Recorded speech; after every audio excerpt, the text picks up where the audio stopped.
Aujourd'hui, on va parler d'une force importante pour nous sur la Terre, ce qu'on appelle le poids. On a vu d'abord au chapitre 3 qu'un objet qu'on laissait tomber en chute libre à la surface de la Terre allait accélérer vers le bas avec une accélération de 9,81 mètres par seconde carré. C'est ça qu'on a appelé G, en fait, l'accélération gravitationnelle.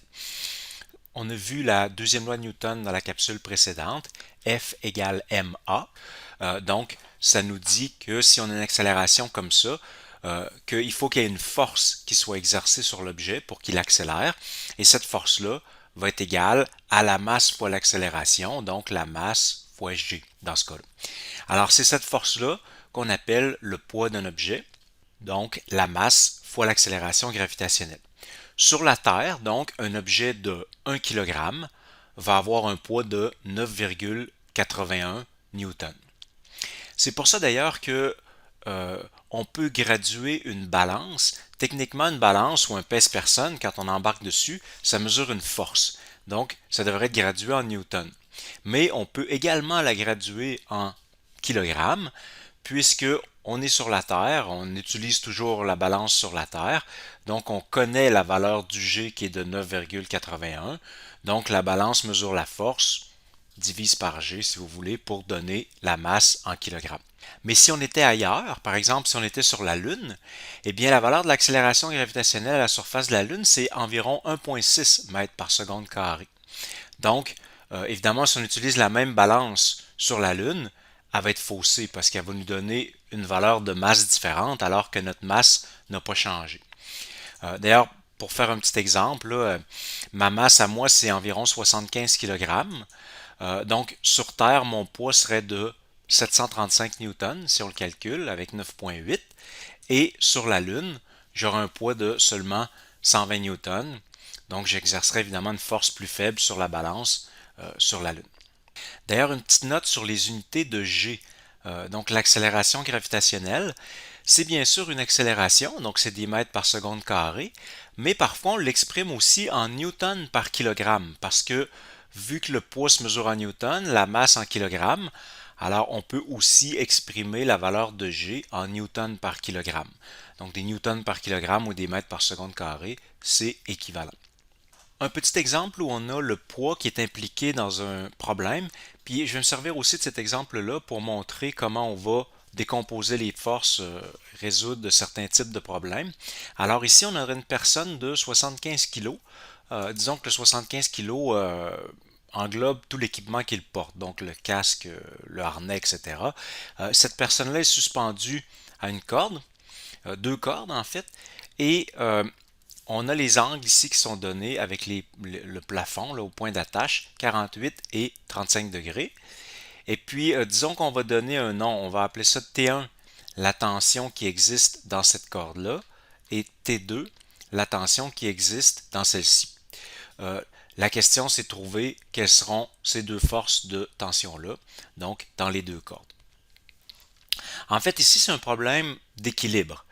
Dans un problème d'équilibre comme ça, il n'y a rien qui bouge.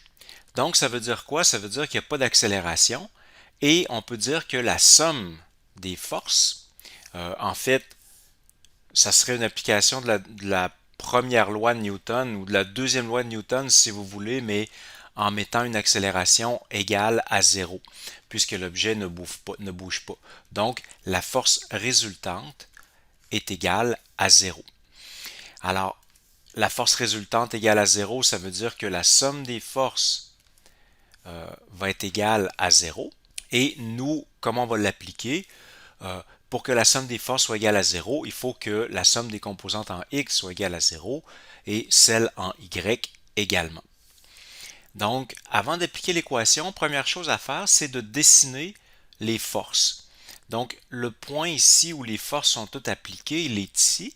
Alors, je vais avoir une force vers le haut comme ceci qui va être T2, une autre force selon la corde de gauche qui va être T1, et une troisième force ici, verticale, qui va être le poids de la personne.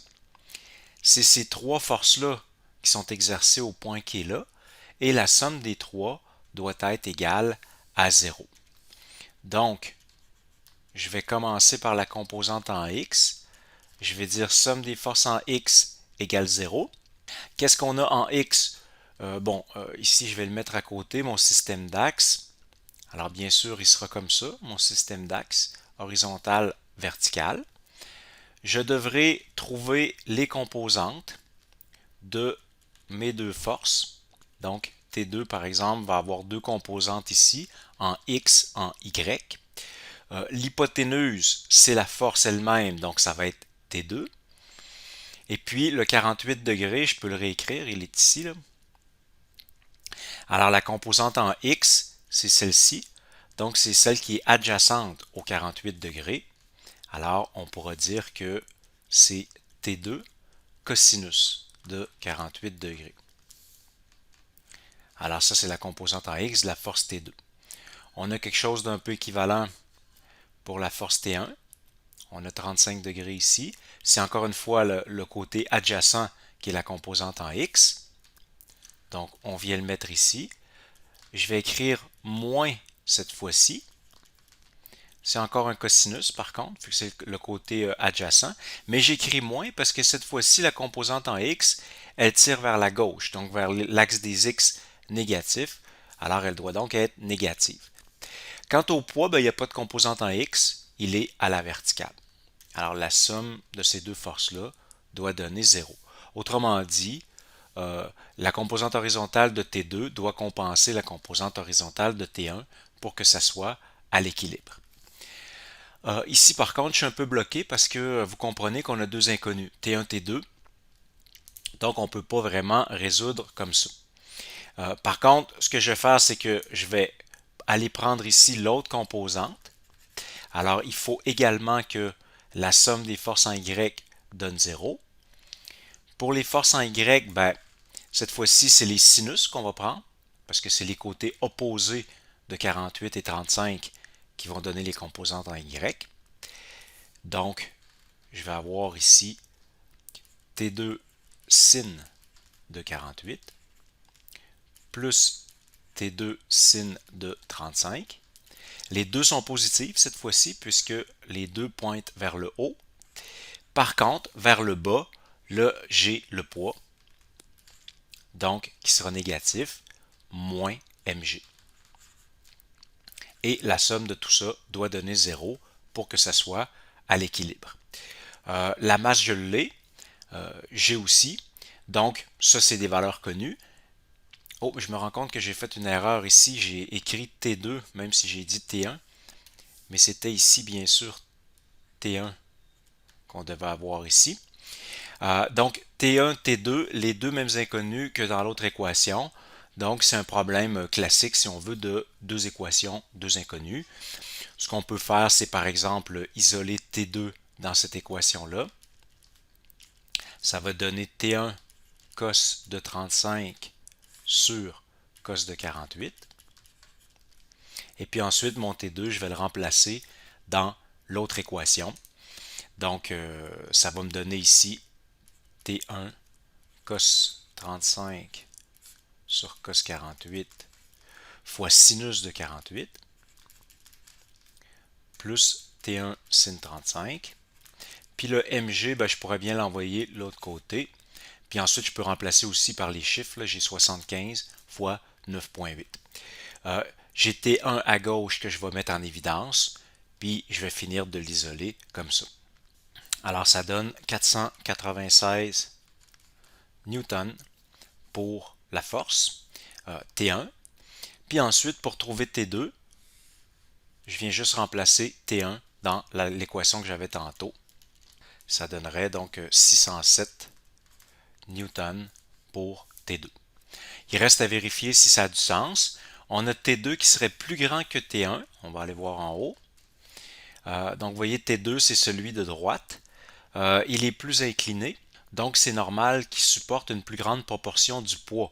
Pour ce qui est de la grandeur des deux forces, vous voyez, on a 607 et 496 newtons.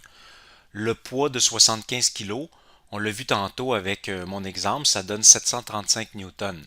Alors, les deux forces ici sont plus petites que le poids. ils se partagent le poids à leurs deux, mais par contre leur somme est plus grande que le poids. C'est normal parce qu'ils sont un peu inefficaces étant donné qu'ils tirent sur les côtés aussi, donc c'est normal que la somme des deux soit plus grande que le poids. Donc tout ça a du bon sens. Un autre exemple ici où on va parler du poids, c'est un problème de poids apparent. Euh, on a une femme ici qui est sur un pèse-personne et le pèse-personne est dans un ascenseur qui est présentement en train d'accélérer vers le haut à 2 mètres par seconde carré. On donne la masse de la femme. On veut savoir quel serait le poids qui serait affiché par le pèse-personne.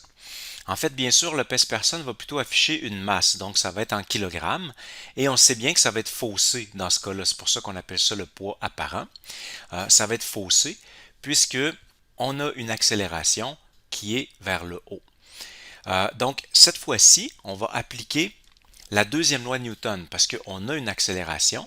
Donc, on va dire la force résultante en Y, donc je vais dire somme des forces en Y, puisque ici, il n'y a pas de mouvement en X, donc on n'a pas besoin de rien faire en X. Là. Donc, somme des forces en Y, qui est la force résultante, égale masse fois accélération en Y. Qu'est-ce qu'on a? On a facilement le côté droit, on a 60 kg pour la masse de la femme, puis on a 2 mètres par seconde carré vers le haut pour l'accélération.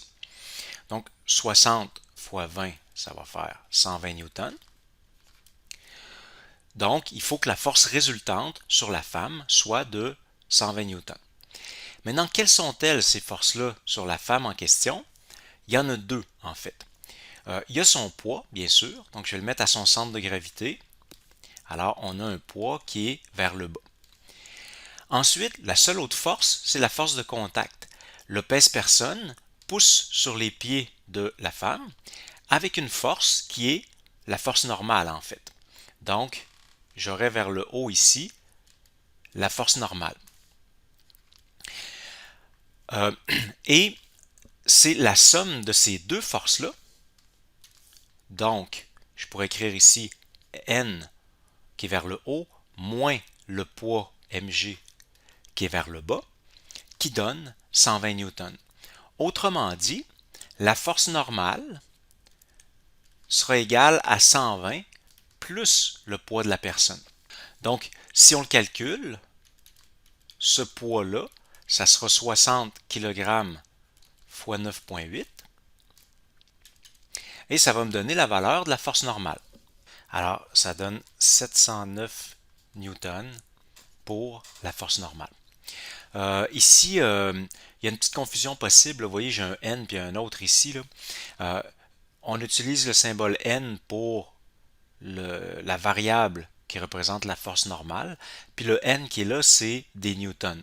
Donc, il y en a un qui c'est une variable, l'autre c'est des unités.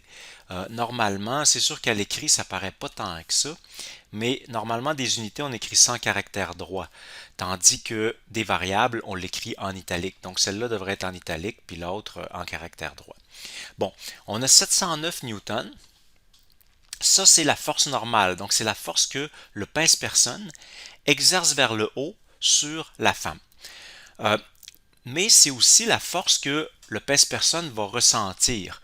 On prend un peu d'avance avec la troisième loi de Newton, là, mais pour que le pèse-personne exerce vers le haut une force de 709 newtons sur la femme, ben, ça veut dire que la femme va appliquer sur le pèse-personne la même force, 709 newtons.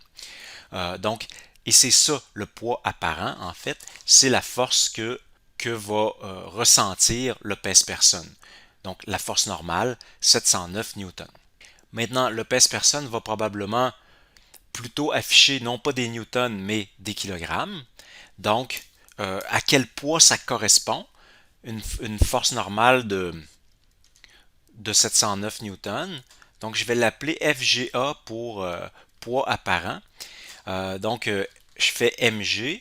Alors, avec 709 newtons, 9,8 parce qu'évidemment, le pèse-personne est calibré pour la Terre.